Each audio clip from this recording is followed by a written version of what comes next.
मसीह यीशु के जिंदा और बाबरकत नाम में आप सबको सलाम, सबों को सलाम। Thank you. खुदावंद के जिंदा और पवित्र कलाम में से मुकद्दस लूका का अंजलि बयान, उसका दूसरा बाब, उसकी 8वीं आयत से उसकी 11वीं आयत तक हम पढ़ेंगे। दोबारा सुनिए मुकद्दस लूका का अंजलि बयान, उसका दूसरा बाब, उसकी 8वीं आयत से लेकर उसकी 11वीं आयत तक हम पढ़ेंगे। किताब मुकद्दस में यूं मरकूम है,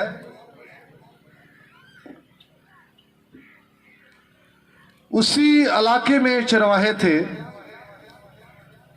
जो रात को मैदान में रहकर अपने गले की निगहबानी कर रहे थे, और खुदावंद का फरिश्ता उनके पास आ खड़ा हुआ।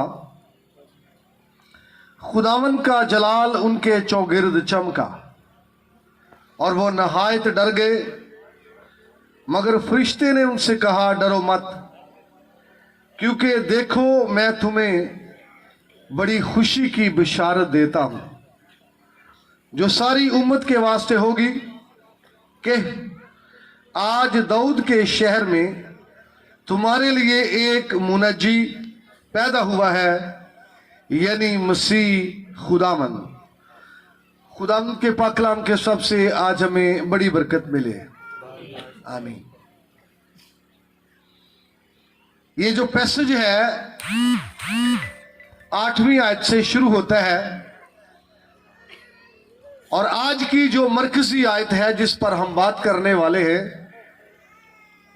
वो बैनर पे लिखी है, फ्लैक्स पे लिखी है, 11वीं आयत है।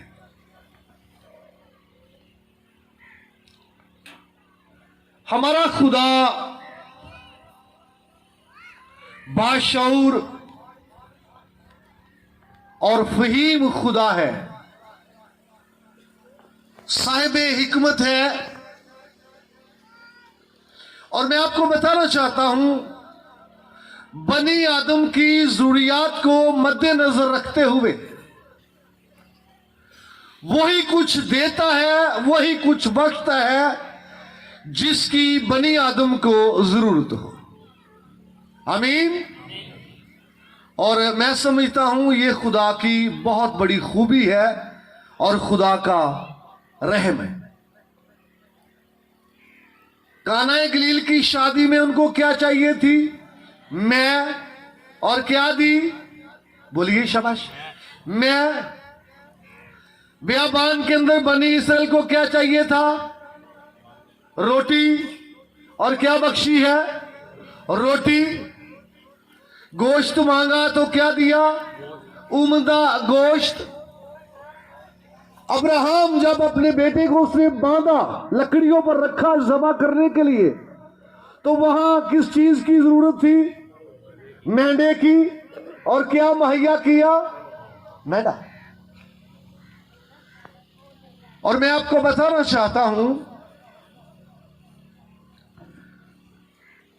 फी ज़माना, हर दौर के अंदर खुदा ने लोगों के लिए काम किया है, और जो लोगों की जरूरत है वही खुदा ने जो है पूरी की है, और वही चीज खुदा ने मुहैया की है। यहां पर बड़ा खूबसूरत संदेशा है, खूबसूरत मैसेज है जो फरिश्ते ने गिडरियों को दिया है, आमीन। किन को दिया है? जरा नोट करें। क्या और लोग वहां पर नहीं थे? क्या किसी और शोबे से तोल्लक रखने वाले नहीं थे? क्या वहां पर कोई इनसे ज्यादा फेमस और नामवर लोग नहीं थे? ये खुशखबरी गिडरियों ही को क्यों दी गई है? पहली बात मैं आपको बताना चाहता हूं, याद रखें, जो गडरिये थे जिम्मेदार लोग थे। आमीन। कैसे थे? जिम्मेदार। लोग सो रहे हैं, लोग घरों में रेस्ट कर रहे हैं, आराम फरमा रहे हैं, और ये जिम्मेदार लोग हैं, अपनी भेड़ों के लिए जाग रहे हैं। और आज भी खुदा अपनी खुशखबरी अपने बेटे यीशु मसीह के तौलक से खुशखबरी, निजात दहिंदा के तौलक से खुशखबरी ऐसे लोगों की स्पुर्दगी में देता है, ऐसे लोगों के स्पुर्द करता है जो जिम्मेदार हो, जो उसको ले, जो उसको कबूल करे, जो उसको सुने और फिर दूसरों तक ले जाए, गिडरियों तक पहुंचाने के यही मकसद है। और जो खुशखबरी उनको दी गई है 11वीं आयत में कि आज दाऊद के शहर में तुम्हारे लिए एक मुनज्जी पैदा हुआ है। आमीन। क्या पैदा हुआ है? मुनज्जी।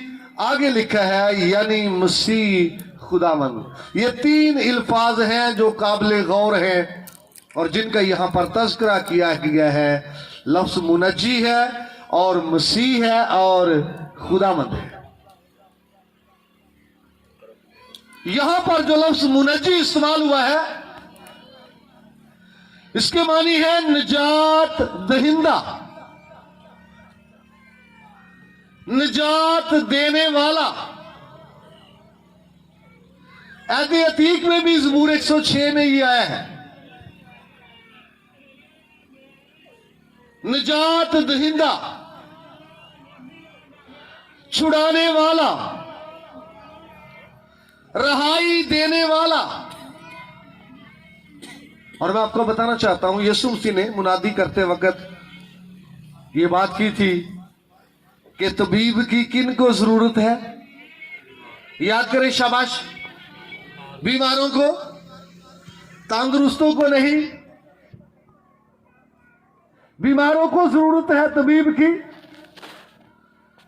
और फी जमाना कभी आप कज़ात की किताब पढ़े, वहां पर बनी इसराइल के लिए खुदा रुहाई देने वाले और छुड़ाने वाले भेजता था।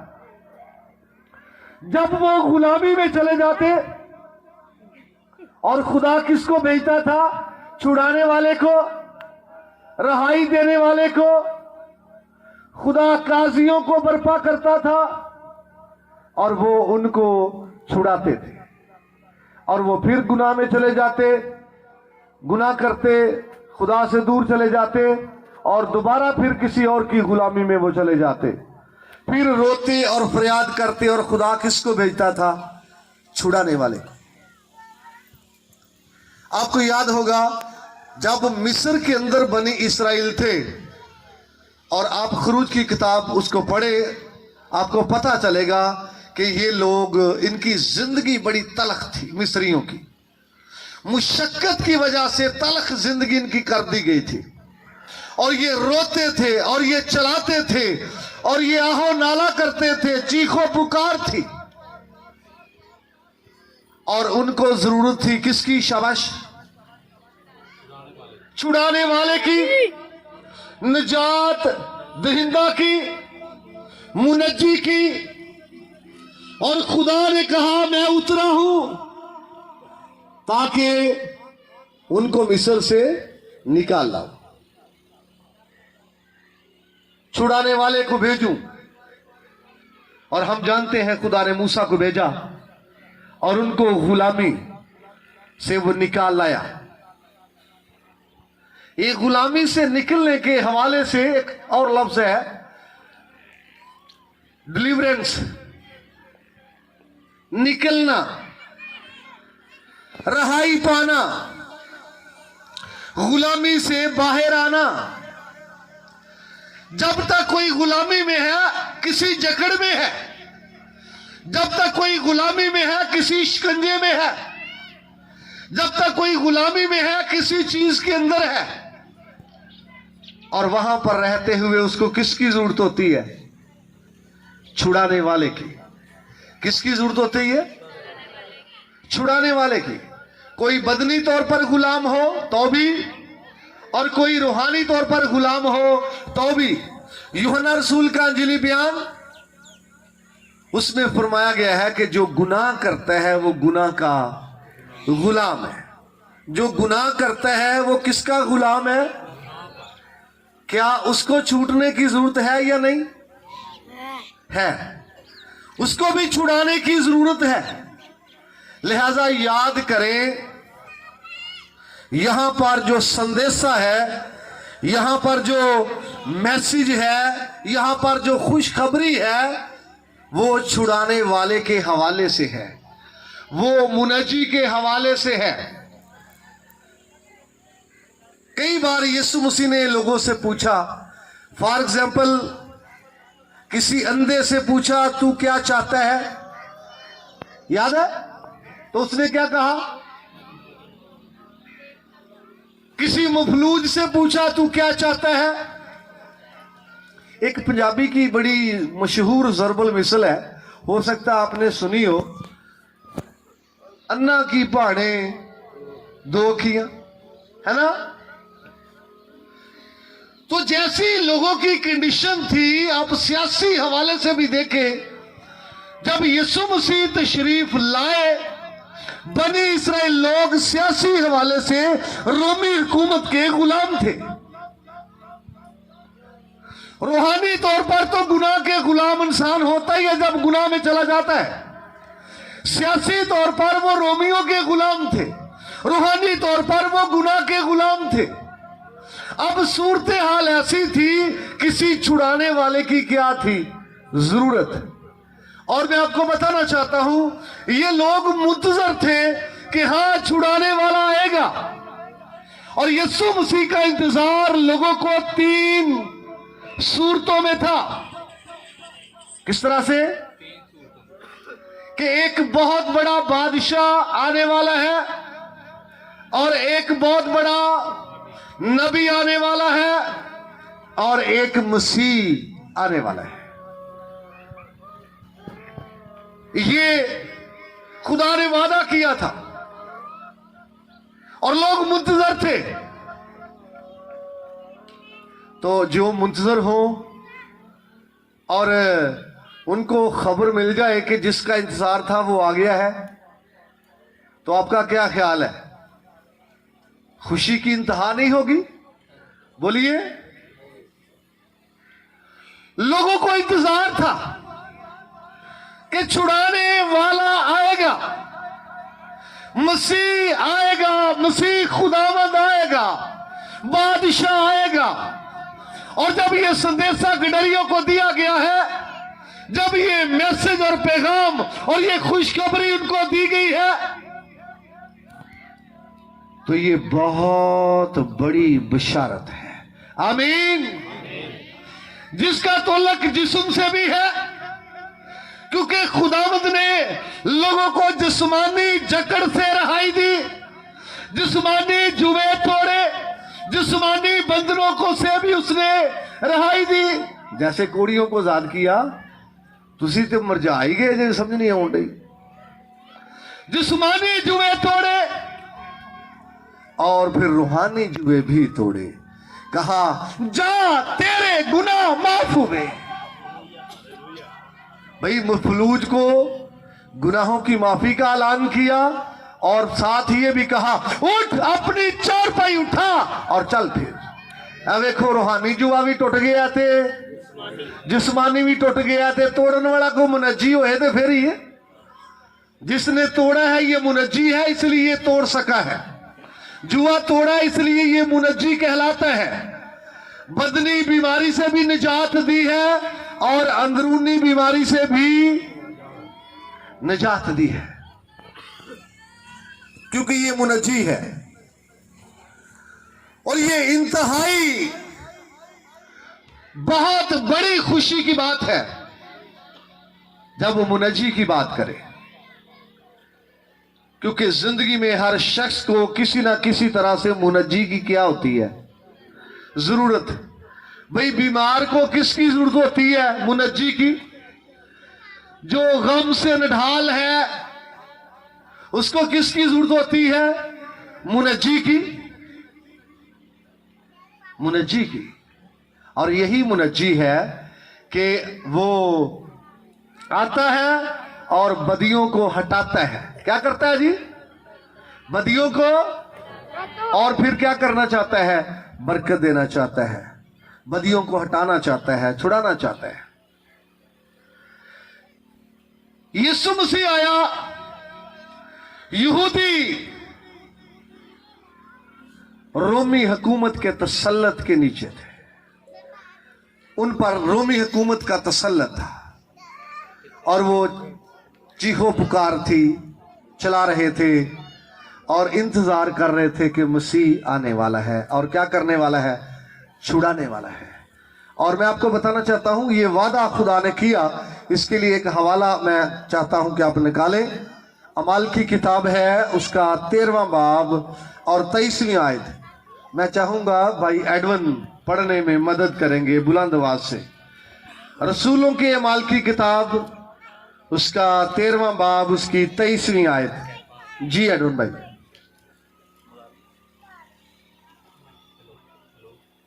जी पढ़ना जरा। जी। हेलो। कलाम मुकद्दस में यूं रकम है, उसी की नस्ल में से खुदा ने अपने वादे के मुआफिक इसराइल के पास एक मुनज्जी यानी यीशु को भेज दिया, जिसके आने से पहले यूहन्ना ने इसराइल की तमाम उम्मत के सामने तौबा के बपतिस्मा की मनादी की। थैंक यू जी। यहां लिखा है खुदा ने अपने वादे के मुताबिक किसको भेजा है? मुनज्जी को। क्योंकि मुनज्जी के हवाले से क्या किया गया था? वादा। मुनज्जी को भेजा है, खुदा ने अपने वादे को पूरा किया है। यीशु मसीह का आना खुदा के वादों का पूरा होना है। यीशु मसीह का आना अचानक नहीं है, यीशु मसीह का आना कोई इत्तफाकिया नहीं है, बल्कि खुदा के वादों का पूरा होना है, खुदा के कलाम का पूरा होना है। खुदा ने जो वादा किया था उसको पूरा किया मुनज्जी को भेजकर, यानी यीशु को भेजकर। बात क्लियर है कि किसी और मुनज्जी की बात नहीं हो रही, जिसकी बात हो रही है उसका नाम यीशु है, उसका नाम यीशु मसीह है। उस मुनज्जी की बात हो रही है। मैं आगे बात करना चाहता हूं लफ्ज़ मसीह के हवाले से। जैसा अभी मैंने बोला था कि लोगों को इंतजार था कि एक मसीह आने वाला है और जब वो आएगा तो फिर हमारी अपनी हुकूमत होगी।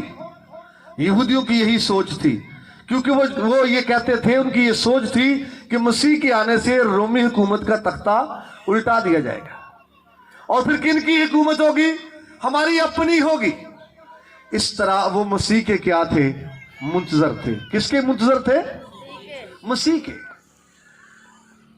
और जब वो मसीह के मुंतजर थे, आपको याद होगा जब यूहन्ना रसूल का अंजलि बयान, उसका 4था बाब, यीशु मसीह की और सामरी औरत की गुफ्तगू हो रही थी कुएं पर। बड़ी लंबी गुफ्तगू है। यीशु मसीह ने पानी मांगा है और वो कहती यहूदी होकर पानी क्यों मांगता है? बड़ा एक लंबा मुकालमा है। और जब यीशु मसीह ने उसको बता दिया, उसका पोशीदापन भी बता दिया कि तू 5 शोहर कर चुकी है, अब छठा है वो भी तेरा नहीं है, तो बातें हो रही हैं।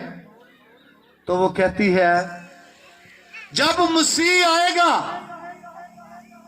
इसका मतलब इंतजार था ना, हालांकि ये सामरी थी, तो वो क्या कहती है? जब मसीह आएगा तो हमें वो सब बातें बताएगा। यीशु मसीह ने कहा मैं वही हूं जो तुझसे बोल रहा हूं। बाइबल कहती है घड़ा छोड़कर शहर को भाग गई। आमीन। की समझ आ गई है? मसीह आ गया है। हालेलुया। पता चल गया मसीह आ गया, पता चल गया जिसके मुंतजर थे वो आ गया, पता चल गया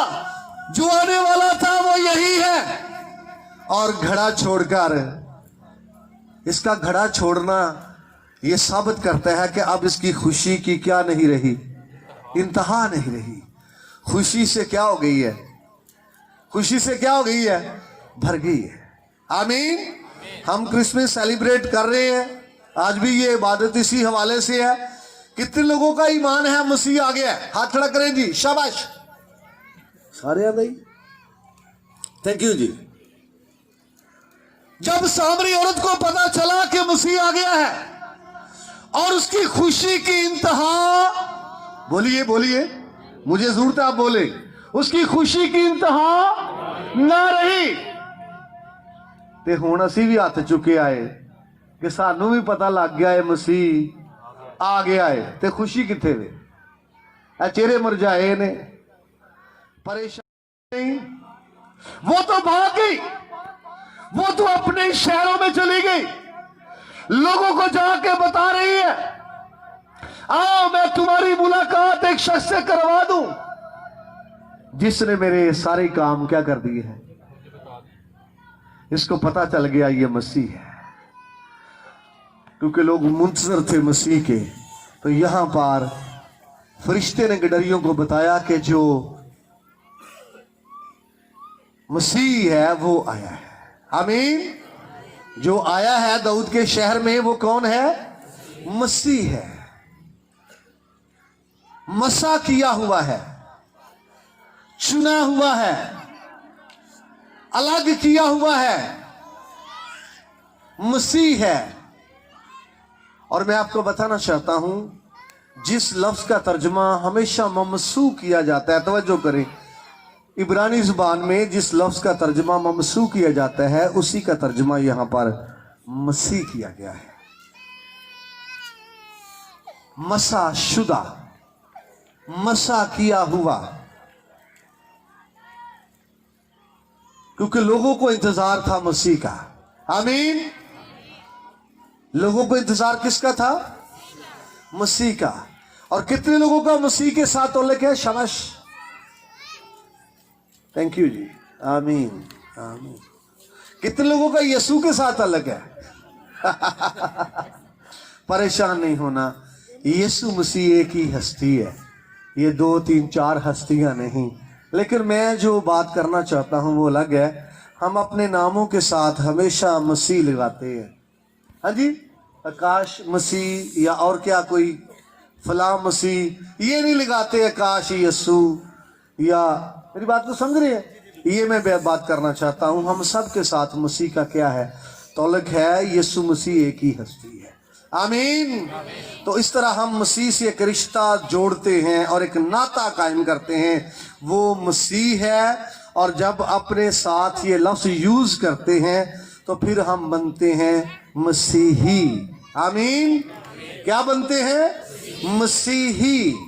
जिसने मसीह को पहना हुआ है, जिसने मसीह को रिसीव किया है, जिसने मसीह को ले लिया है, जो मसीह का हो चुका है, जिसका मसीह से रिलेशन है, वो मसीही है। तीसरा लफ्ज जो है जिस पर मैं बात और करना चाहता हूं वो है खुदावन। आमीन। क्या लफ्ज है? खुदावन। ये फारसी जुबान का लफ्ज है खुदावन।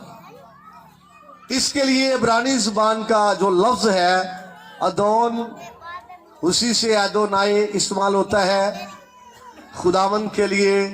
एक और लफ्ज है इब्रानी जुबान का जिसका तर्जुमा खुदावन किया जाता है, वो है यहोवा। आमीन। लफ्ज यहोवा का तर्जुमा हमेशा खुदावन किया जाता है। और जैसा मैंने आपको बताया